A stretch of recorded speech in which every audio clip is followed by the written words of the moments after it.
आज का एक बहुत खूबसूरत और खुशगवार दिन, late spring, 4th day of April 2026।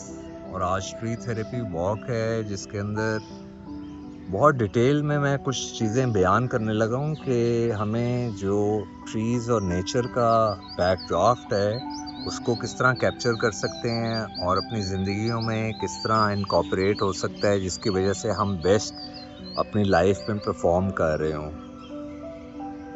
तो बेसिकली साइंटिफिकली जो ट्रीज़ होते हैं उनके अंदर डिफरेंट ऑर्गेनिक कंपाउंड्स होते हैं जिसको फाइटोसाइड्स कहते हैं, और वो उनका डिफेंस मैकेनिज्म होता है। जिस तरह उनके अरोमा भी ले लें या एस्ट्रिंजेंट जो प्रॉपर्टीज़ होती हैं डिफरेंट लीव्स में ट्रीज़ के, तो वो बेसिकली इंसानों के जो स्ट्रेस हार्मोन होते हैं कॉर्टिसोल, वो उनको रिड्यूस कर रहे होते हैं। लेकिन अगर आप प्रॉपर तरीके से एक अच्छे अंदाज से दरख्तों को और नेचर को ऑब्ज़र्व कर रहे हों और प्रॉपर इनसे एक अच्छी अदा के साथ उन्स डेवलप हो रहा हो और आपकी दोस्ती हो जाए, तो फिर तो इनकम्पेरेबल चीज़ होती है।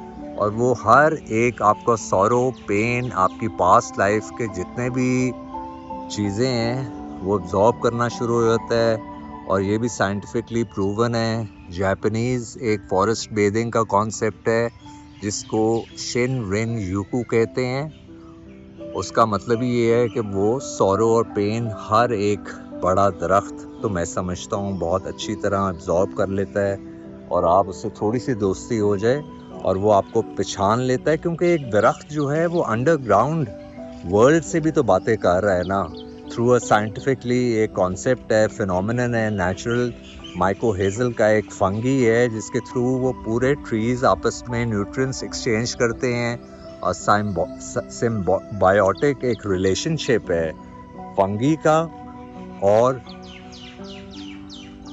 ट्रीज का, कि वो शुगर साथ दे रहे होते हैं और उसको न्यूट्रिएंट्स वो इन रिटर्न पास कर रहे होते हैं।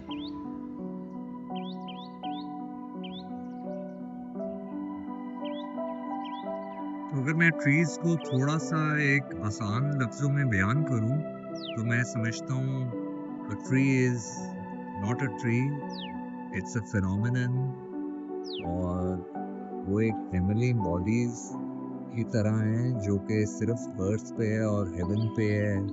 और इनकी जो कम्युनिकेशन है वो बिल्कुल हर एक बड़े दरख्त की क्राउन के साथ, स्काई के साथ है, कॉन्स्टेलेशन के साथ है, क्लाउड्स के साथ है। और साइंटिफिकली तो बिल्कुल प्रूवन है कि अंडरग्राउंड फंगी के थ्रू, जिसका नाम माइकोहाइजा है, उसके थ्रू पूरे दरख्त आपस में कम्युनिकेट करते हैं, न्यूट्रिएंट्स पहुंचाते हैं। और इन रिटर्न जो है वो कार्बोहाइड्रेट्स फंगी को दे रहा होता है। यहाँ तक कि अगर कोई दरख्त थोड़ा सा बीमार है तो उसको फुल नरिशमेंट देते हैं। और किलोमीटर्स एंड किलोमीटर्स ये पूरा अंडरग्राउंड नेटवर्क बिछा हुआ है पूरी दुनिया में, और जिसकी वजह से पूरा इकोसिस्टम कायम है। अगर दरख्त ना हो तो मेरा ख्याल, जिस तरह पॉलिनेशन की भी हम बहुत डिटेल में बात करेंगे आज तो नहीं, लेकिन अगर छोटी सी अगर बात पॉलिनेशन के बारे में बताऊं, तो अगर पॉलिनेशन दुनिया से ख़त्म हो जाए तो 13 मंथ्स में ह्यूमन रेस ख़त्म हो जाएगी।